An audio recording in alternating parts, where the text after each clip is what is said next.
Hi friends, welcome back to my channel. Friends, ನೀವೇನಾದರೂ ಬ್ಯಾಂಕಲ್ಲಿ clerical job ಅನ್ನು ನೋಡ್ತಾ ಇದ್ರೆ ಅವ್ರಿಗಾಗಿ ಇವತ್ತಿನ ಮಾಹಿತಿ.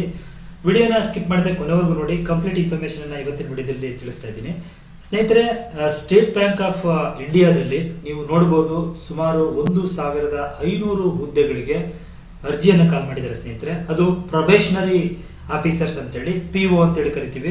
ಸೊ ಈ ಒಂದು ಹುದ್ದೆಗಳಿಗೆ ನೀವು ಯಾವ ರೀತಿ ಅರ್ಜಿಯನ್ನು ಹಾಕಬೇಕು, ಏನೆಲ್ಲ ಎಜುಕೇಶನ್ ಕ್ವಾಲಿಫಿಕೇಶನ್ ಇರಬೇಕು, ನಿಮಗೆ ಏಜ್ ಲಿಮಿಟ್ ಎಷ್ಟು, ಮತ್ತೆ ಅರ್ಜಿಯ ಶುಲ್ಕ ಎಷ್ಟಿರುತ್ತೆ, ಯಾವ ರೀತಿ ಆಯ್ಕೆಯನ್ನ ಮಾಡ್ತಾರೆ, ಅರ್ಜಿಯನ್ನು ಯಾವ ತರ ಸಲ್ಲಿಸಬೇಕು, ಅರ್ಜಿ ಹಾಕೋದಕ್ಕೆ ಪ್ರಾರಂಭಿಕ ದಿನಾಂಕ ಯಾವತ್ತು, ಕೊನೆಯ ದಿನಾಂಕ ಯಾವತ್ತು, ಎಲ್ಲದಕ್ಕೆ ಸಂಬಂಧಪಟ್ಟಂತ ಕಂಪ್ಲೀಟ್ ಇನ್ಫಾರ್ಮೇಶನ್ ಇವತ್ತಿನ ವಿಡಿಯೋದಲ್ಲಿ ತಿಳ್ಕೊಳ್ಳೋಣ ಸ್ನೇಹಿತರೆ. ಸೊ ಬನ್ನಿ ನೋಡೋಣ. ಅದಕ್ಕಿಂತ ಮೊದಲು ನೀವು ಇದೇ ಫಸ್ಟ್ ಟೈಮ್ ನಮ್ಮ ಚಾನಲ್ ನೋಡ್ತಾ ಇದ್ರೆ ಅಥವಾ ಇನ್ನೂ ಸಬ್ಸ್ಕ್ರೈಬ್ ಆಗಿಲ್ಲ ಅಂತ ಹೇಳಿದ್ರೆ ಚಾನಲ್ ಸಬ್ಸ್ಕ್ರೈಬ್ ಮಾಡ್ಕೊಳ್ಳಿ. ಹಾಗೆ ವಿಡಿಯೋ ನೋಡ್ತಾ ಇದ್ರೆ ವಿಡಿಯೋ ಒಂದು ಲೈಕ್ ಕೊಡಿ ಅಂತ ಹೇಳ್ತಾ. ಸೊ ಫ್ರೆಂಡ್ಸ್, ನೀವೇನು ನೋಡ್ತಾ ಇದ್ದೀರಾ, ಸ್ಟೇಟ್ ಬ್ಯಾಂಕ್ ಆಫ್ ಇಂಡಿಯಾದ ಒಂದು ಪ್ರೊಬೇಷನರಿ ಆಫೀಸರ್ಸ್ ಹುದ್ದೆಗೆ ಕಾಲ್ ಮಾಡಿರುವಂತ ಒಂದು ಕಂಪ್ಲೀಟ್ ಅರ್ಜಿಯ ಒಂದು ನೋಟಿಫಿಕೇಶನ್ ಇದೆ ಸ್ನೇಹಿತರೆ. ಸೊ ನೀವು ಇಲ್ಲಿ ನೋಡಬಹುದು ವೇಕೆನ್ಸಿ ಎಷ್ಟು ಅಂತ ನೀವು ಕೇಳಿದ್ದೆ ಆದ್ರೆ ಓವರ್ ಆಲ್ 1500 ವೇಕೆನ್ಸೀಸ್ ಇದಾವೆ. ಇಲ್ಲಿ ಕೆಟಗರಿ ವೈಸ್ ಅದನ್ನ ರೋಸ್ಟರ್ ವೈಸ್ ಪೋಸ್ಟ್ ಗಳನ್ನ ಇಲ್ಲಿ ಅಲಾಟ್ಮೆಂಟ್ ಅನ್ನ ಮಾಡಿರುವಂತ ಒಂದು ಟೇಬಲ್ ನಾವಿಲ್ಲಿ ನೋಡ್ತಿದೀವಿ. ಸೊ ಟೋಟಲ್ 1500 ಇದೆ. ನೀವು ಯಾವ ಕೆಟಗರಿ ವೈಸ್ ಎಷ್ಟೆಷ್ಟಿದೆ ಅನ್ನುವಂಥದ್ದೆಲ್ಲದನ್ನ ಇಲ್ಲಿ ನೋಡ್ಕೋಬಹುದಾಗಿರುತ್ತೆ. ಅಪ್ಲಿಕೇಶನ್ ಹಾಕೋದಕ್ಕೆ ಯಾವತ್ತು ಆನ್ಲೈನ್ ರಿಜಿಸ್ಟ್ರೇಷನ್ ಅಥವಾ ಎಡಿಟಿಂಗು ಮಾಡಿಫಿಕೇಶನ್ ಇವಕ್ಕೆಲ್ಲ ಒಂದು ಯಾವತ್ತಿಂದ ಆನ್ಲೈನ್ ಅಪ್ಲಿಕೇಶನ್ ಸ್ಟಾರ್ಟ್ ಆಗುತ್ತೆ ಅಂತ ಹೇಳಿದ್ರೆ ಫ್ರೆಂಡ್ಸ್, ಇದೇ ಜೂನ್ 18 ಅಂದ್ರೆ 18ನೇ ತಾರೀಕು ನಿನ್ನೆಯಿಂದ ಆನ್ಲೈನ್ ಮುಖಾಂತರ ಅರ್ಜಿಯನ್ನು ಸಲ್ಲಿಸೋದಕ್ಕೆ ಅವಕಾಶ ಮಾಡಿದ್ದಾರೆ. ಅರ್ಜಿಯನ್ನ ಸಲ್ಲಿಸೋದಕ್ಕೆ ಕಡೆಯ ದಿನಾಂಕ ಯಾವತ್ತು ಅಂತ ಕೇಳಿದ್ರೆ ಜುಲೈ 8ನೇ ತಾರೀಕು ಆಗಿರುತ್ತೆ. ಅಷ್ಟರೊಳಗೆ ನೀವು ಅಪ್ಲಿಕೇಶನ್ ಹಾಕಿ. ಸೊ ಅಪ್ಲಿಕೇಶನ್ ಫೀಸ್ ಅನ್ನ ಪೇಮೆಂಟ್ ಮಾಡಬೇಕಾಗಿರುತ್ತೆ. ಅದಕ್ಕೆ ಕಡೆಯ ದಿನಾಂಕ ಬಂದು ಇದೇ ತಿಂಗಳು 18/6ರಿಂದ ಮುಂದಿನ ತಿಂಗಳ 8/7 ಅವಕಾಶವನ್ನು ಕೊಟ್ಟಿದ್ದಾರೆ. ಸೊ ನಿಮಗೆ ಈ ಒಂದು ಏನು ಪ್ರಿಲಿಮಿನರಿ ಎಕ್ಸಾಮಿನೇಷನ್ ಕಾಲ್ ಲೆಟರ್ ನ 2nd ಅಥವಾ 3rd ವೀಕ್ ಆಫ್ ಜುಲೈಲಿ ನೀವು ಡೌನ್ಲೋಡ್ ಮಾಡ್ಕೊಳ್ಳೋದಕ್ಕೆ ಇನ್ಫಾರ್ಮೇಶನ್ ಕೊಡ್ತೀವಿ ಅಂತ ಹೇಳ್ತಾರೆ. ಸೊ ಸೆಲೆಕ್ಷನ್ ಯಾವ ತರ ಇರುತ್ತೆ ಅಂತ ಕೇಳಿದ್ದೆ ಆದ್ರೆ ನೀವು, ಸೊ ಇಲ್ಲಿ ಹೇಳ್ತಾರೆ ಫೇಸ್ 1 ನಲ್ಲಿ ಆನ್ಲೈನ್ ಪ್ರಿಲಿಮಿನರಿ ಎಕ್ಸಾಮಿನೇಷನ್ ಇರುತ್ತೆ. ಅದು ಆಗಸ್ಟ್ ಅಲ್ಲಿ ನಡೆಯುತ್ತೆ ಅಂತ ಹೇಳಿದ್ರೆ ಆಲ್ರೆಡಿ ಈಗ. ಮತ್ತೆ ಡಿಕ್ಲರೇಷನ್ ಆಫ್ ರಿಸಲ್ಟ್ ಈ ಒಂದು ಪ್ರಿಲಿಮಿನರಿ ಎಕ್ಸಾಮ್ ಯಾವಾಗ ಕೊಡ್ತಾರೆ ಅಂತ ಹೇಳಿದ್ರೆ ಆಗಸ್ಟ್ ಅಥವಾ ಸೆಪ್ಟೆಂಬರ್ ಅಲ್ಲಿ ಕೊಡ್ತೀವಿ ಅಂತ ಹೇಳಿದ್ರೆ. ಮತ್ತೆ ಮೈನ್ ಎಕ್ಸಾಮಿನೇಷನ್ ಕಾಲ್ ಲೆಟರ್ ನ ಕೂಡ ಅವರು ಸೆಂಡ್ ಮಾಡ್ತಾರೆ ನಿಮಗೆ. ಅದೇ ಆಗಸ್ಟ್ ಸೆಪ್ಟೆಂಬರ್ ಅದೇ ತಿಂಗಳ ಕೊನೆಯಲ್ಲಿ ಬರ್ಬೋದು ಅಂತ ಅನ್ಸುತ್ತೆ. ಸೊ ಫೇಸ್ 2 ಬಂದಿದೆ ಆದ್ರೆ ಆನ್ಲೈನ್ ಮೈನ್ ಎಕ್ಸಾಮಿನೇಷನ್ ಕಂಡಕ್ಟ್ ಮಾಡ್ತಾರೆ. ಅದು ಸೆಪ್ಟೆಂಬರ್ 26 ಇರುತ್ತೆ. ಸೊ ಡಿಕ್ಲರೇಷನ್ ಆಫ್ ರಿಸಲ್ಟ್ ಬಂದು ಸೆಪ್ಟೆಂಬರ್ ಕೊನೆಯ ವಾರ ಅಥವಾ ಅಕ್ಟೋಬರ್ ಅಲ್ಲಿ ಅಂತ ಹೇಳ್ತಾ ಇದ್ದಾರೆ. ಮತ್ತೆ downloading of call letter for the phase 3ಗೆ ಫಿಸಿಕಲ್ ಟೆಸ್ಟ್ ಮತ್ತೆ ಇಂಟರ್ವ್ಯೂ ಮತ್ತೆ ಗ್ರೂಪ್ ಎಕ್ಸರ್ಸೈಸ್ ಗೆ ಅಕ್ಟೋಬರ್ ನವೆಂಬರ್ ಅಲ್ಲಿ ಮಾಡ್ತೀವಿ ಅಂತ ಹೇಳ್ತಿದ್ರೆ. ಹಾಗೆ ಫೇಸ್ 3 ಬಂದಿದೆ ಆದ್ರೆ ಸೈಕೋಮೆಟ್ರಿಕ್ ಟೆಸ್ಟ್ ಅಂತ ಹೇಳಿ ಇಲ್ಲಿ ಕಾಲ್ ಮಾಡಿದ್ರೆ ಇದು ಅಕ್ಟೋಬರ್ ಅಥವಾ ನವೆಂಬರ್ ನಡೆಯುತ್ತೆ ಅಂತ ಹೇಳ್ತಿದ್ರೆ. ಹಾಗೆ ಇಂಟರ್ವ್ಯೂ ಮತ್ತೆ ಗ್ರೂಪ್ ಎಕ್ಸರ್ಸೈಸ್ ಬಂದು ಅದು ಕೂಡ ಅಕ್ಟೋಬರ್ ನವೆಂಬರ್ ಅಲ್ಲಿ ಮಾಡ್ತೀವಿ ಅಂತ ಹೇಳ್ತಾ ಇದ್ದಾರೆ ಸ್ನೇಹಿತರೆ. So final declaration of result ಬಂದು ನವೆಂಬರ್ ಡಿಸೆಂಬರ್ 2026 ಇರುತ್ತೆ. ಸೊ ಇಲ್ಲಿ ಒಂದಷ್ಟು ನೀವೇನಾದ್ರೂ SC ST OBC ಮತ್ತೆ PWD ಕ್ಯಾಂಡಿಡೇಟ್ ಗಳಾಗಿದ್ರೆ ನಿಮಗೆ ಫ್ರೀ ಟ್ರೈನಿಂಗ್ ಇರುತ್ತಂತೆ. ಅದಕ್ಕೆ ಸಂಬಂಧಪಟ್ಟಂಗೆ ನೀವು ಡೀಟೇಲ್ ಆಗಿ ನೋಡ್ಕೋಬಹುದಾಗುತ್ತೆ. ಜುಲೈ ಅಲ್ಲಿ ನೆಕ್ಸ್ಟ್ ಮಂತ್ ಇಂದ ಅದನ್ನ ಸ್ಟಾರ್ಟ್ ಮಾಡ್ತಾರೆ.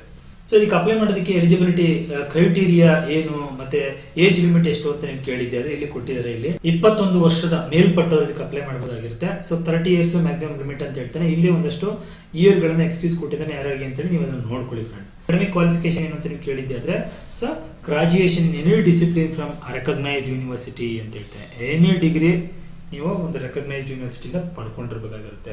ಸೊ ಹಾಗೆ ಈ ಒಂದು ಬ್ಯಾಂಕಿಂಗ್ ಎಕ್ಸಾಮ್ಗೆ ಬಂದಿದ್ದೆ ಆದ್ರೆ ಇಲ್ಲಿ ಹೇಳ್ತಾ ಹೋಗ್ತಾರೆ ನಂಬರ್ ಆಫ್ ಚಾನ್ಸಸ್, ಯಾವ ಕ್ಯಾಟಗರಿಯವರು ಎಷ್ಟು ಚಾನ್ಸಸ್ ಈ ಒಂದು ಬ್ಯಾಂಕಿಂಗ್ ಎಕ್ಸಾಮ್ ನ ಬರೆಯೋದಕ್ಕೆ ತಗೋಬಹುದು ಅನ್ನೋದ್ರ ಬಗ್ಗೆ ಇಲ್ಲಿ ಮಾಹಿತಿನ ಕೊಟ್ಟಿದ್ದಾರೆ.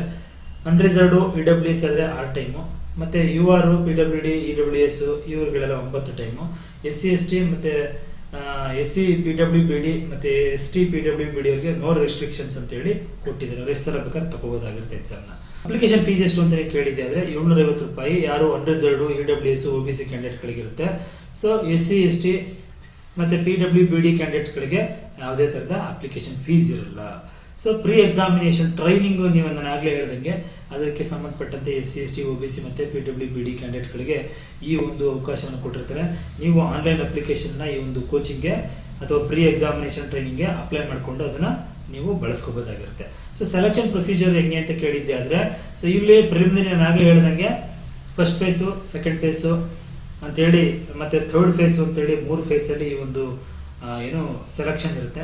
ಸೊ ಫಸ್ಟ್ ಫೇಸ್ ಬಂದಿದ್ದೆ ಆದ್ರೆ ಪ್ರಿಲಿಮಿನರಿ ಎಕ್ಸಾಮಿನೇಷನ್ ಅಂತ ಹೇಳಿ ಇದು 100 ಮಾರ್ಕ್ಸ್ ಇರುತ್ತೆ. ಇಲ್ಲಿ ಯಾವ್ಯಾವ ಒಂದು ನೇಮ್ ಆಫ್ ಟೆಸ್ಟ್ ಏನು ಅಂತ ಹೇಳಿ ಇದು ಮಾಡಿದ್ದಾರೆ ಅದನ್ನ ನೀವು ನೋಡ್ಕೊಳ್ಳಿ. ಓಕೆ, ಸೊ ಇಲ್ಲಿ ಟೋಟಲ್ ಬಂದು 1 ಅವರ್ ಇರುತ್ತೆ. ಸೊ ಮೇನ್ ಎಕ್ಸಾಮಿನೇಷನ್ ಬಂದಿದ್ದೆ ಆದ್ರೆ ಸೊ ಇಲ್ಲಿ ಡಿಸ್ಕ್ರಿಪ್ಟಿವ್ ಪೇಪರ್, ಕಮ್ಯುನಿಕೇಶನ್ ಸ್ಕಿಲ್ ಅಂತ ಹೇಳ್ತಾ ಹೋಗ್ತಾನೆ. ಇದು 230 ಮಾರ್ಕ್ಸ್ ಗಳಿರುತ್ತೆ ಎಲ್ಲ ಸೇರಿ ಟೋಟಲ್, ಆಯ್ತಲ್ಲ. ಸೊ ಒಂದಷ್ಟು ಸೆಲೆಕ್ಷನ್ ಕ್ರೈಟೀರಿಯಾಗಳ ಬಗ್ಗೆ ಹೇಳ್ತಾ ಹೋಗ್ತಾರೆ. ಆಮೇಲೆ ವೆರಿ ಇಂಪಾರ್ಟೆಂಟ್ ಆಗಿ ಪೆನಲ್ಟಿ ಫಾರ್ ರಾಂಗ್ ಆನ್ಸರ್ ಅಂತ ಹೇಳ್ತಾ ಇದ್ದಾನೆ. ಸೊ ನೀವು ಏನಾದರೂ ರಾಂಗ್ ಆನ್ಸರ್ ಅನ್ನ ನೀವು ಎಂಟ್ರಿ ಮಾಡಿದ್ದೆ ಆದ್ರೆ 1/4 ಅಂದ್ರೆ 0.25 ಮಾರ್ಕ್ಸ್ ಅನ್ನ ನಿಮಗೆ ಕಡಿತೀವಿ ಅಂತ ಹೇಳ್ತಿದ್ರೆ ಬಹಳ ಕೇರ್ಫುಲ್ ಆಗಿ ಇದನ್ನ ಆನ್ಸರ್ ಮಾಡಿ ಫ್ರೆಂಡ್. ಉಳಿದಂತೆ ನೀವು ಗ್ರೂಪ್ ಎಕ್ಸರ್ಸೈಸ್ ಮತ್ತೆ ಪರ್ಸನಲ್ ಇಂಟರ್ವ್ಯೂ ಬಂದಿದ್ದೆ ಆದ್ರೆ ಮ್ಯಾಕ್ಸಿಮಮ್ ಮಾರ್ಕ್ಸ್ ಗ್ರೂಪ್ ಎಕ್ಸರ್ಸೈಸ್ 20 ಇರುತ್ತೆ, ಇಂಟರ್ವ್ಯೂಗೆ 30 ಇರುತ್ತೆ, ಟೋಟಲ್ 50 ಮಾರ್ಕ್ಸ್ ಇದು ನಡೆಯುತ್ತೆ.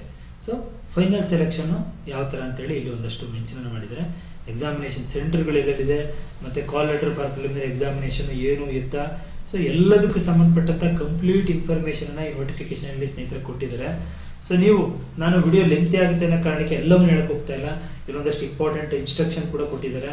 ಸೊ ಅದನ್ನ ನೀಟಾಗಿ ಡೌನ್ಲೋಡ್ ಮಾಡಿಕೊಂಡು ಓದ್ಕೊಂಡು ಅನಂತರದಲ್ಲಿ ನೀವು ಅಪ್ಲಿಕೇಶನ್ ಅನ್ನ ಹಾಕಿ ಈ ಒಂದು ಬ್ಯಾಂಕ್ ಪ್ರೊಫೆಷನರಿ ಆಫೀಸರ್ ಪೋಸ್ಟ್ಗಳಿಗೆ ಅಂತ ಹೇಳ್ತಾ. ಸೊ ಎಕ್ಸಾಮಿನೇಷನ್ ಸೆಂಟರ್ಗಳನ್ನ ಕೂಡ ಇಲ್ಲಿ ಅನಕ್ಷರಲ್ಲಿ ಕೊಟ್ಟಿದ್ದಾರೆ, ಎಲ್ಲೆಲ್ಲಿರುತ್ತೆ. ಸಪೋಸ್ ನೀವೇನಾದ್ರೂ ಕರ್ನಾಟಕದವರಾಗಿದ್ರೆ ಸೊ ಬೆಳಗಾವಿನಲ್ಲಿರುತ್ತೆ, ಬೆಂಗಳೂರಿನಲ್ಲಿರುತ್ತೆ, ಧಾರವಾಡ, ಹುಬ್ಬಳ್ಳಿ, ಮಂಗಳೂರು, ಮೈಸೂರಲ್ಲೂ ಕೂಡ ಇದೆ, ಶಿವಮೊಗ್ಗದಲ್ಲಿದೆ, ಉಡುಪಿನಲ್ಲಿದೆ. ಸೊ ಇಲ್ಲಿ ಕೊಟ್ಟಿರುವಂತದ್ದು ನೀವು ಅಲ್ಲೂ ಕೂಡ ಬರೀಬಹುದಾಗಿರುತ್ತೆ. ಮತ್ತೆ ಇಲ್ಲಿ ನೀವು ಅಪ್ಲಿಕೇಶನ್ ಹಾಕ್ಬೇಕಾದ್ರೆ ಕೆಲವೊಂದು guidelines for scanning and uploading of the photography, signature, left hand thumb impression ಮತ್ತೆ ಹ್ಯಾಂಡ್ ರೈಟನ್ ಡಿಕ್ಲರೇಷನ್ ಇದೆಲ್ಲದ್ರ ಬಗ್ಗೆ ಒಂದಷ್ಟು ಇನ್ಸ್ಟ್ರಕ್ಷನ್ ಕೊಟ್ಟಿದ್ದಾರೆ. ಎಷ್ಟು ಸೈಜ್ ಅಲ್ಲಿ ಇರಬೇಕು, ಯಾವ ತರ ಸ್ಕ್ಯಾನ್ ಮಾಡಬೇಕು, ಅದೆಲ್ಲವೂ ಕಂಪ್ಲೀಟ್ ಆಗಿ ಇಲ್ಲಿ ಕೊಟ್ಟಿದ್ದಾರೆ. ಸೊ ನೀವು ಅದನ್ನ ಓದ್ಕೊಂಡು ಡೀಟೇಲ್ ಆಗಿ ನೋಡಿ ಅನಂತರದಲ್ಲಿ ಅಪ್ಲೈ ಮಾಡಿ ಅಂತ ಹೇಳ್ತಾ ಫ್ರೆಂಡ್ಸ್, ನೋಡಿದ್ರಲ್ಲ ಇದು ಸ್ಟೇಟ್ ಬ್ಯಾಂಕ್ ಆಫ್ ಇಂಡಿಯಾದ ವತಿಯಿಂದ ಮಾಡಿರುವಂತಹ 1500 ಪ್ರೊಬೇಷನರಿ ಆಫೀಸರ್ಗಳ ಹುದ್ದೆಗಳಿಗೆ ಸಂಬಂಧಪಟ್ಟಂತ ಕಂಪ್ಲೀಟ್ ಇನ್ಫಾರ್ಮೇಶನ್. ಮಾಹಿತಿ ಇಷ್ಟವಾಗಿದ್ರೆ ವಿಡಿಯೋ ಒಂದು ಲೈಕ್ ಕೊಟ್ಟು ಫ್ರೆಂಡ್ಸ್ ಮತ್ತೆ ಫ್ಯಾಮಿಲಿಗೆ ಶೇರ್ ಮಾಡಿ. ಮುಂದಿನ ವಿಡಿಯೋದಲ್ಲಿ ಮತ್ತೊಂದು ಹೊಸ ವಿಷಯದೊಂದಿಗೆ ಮುಂದೆ ಬರ್ತೀನಿ. Thank you, bye.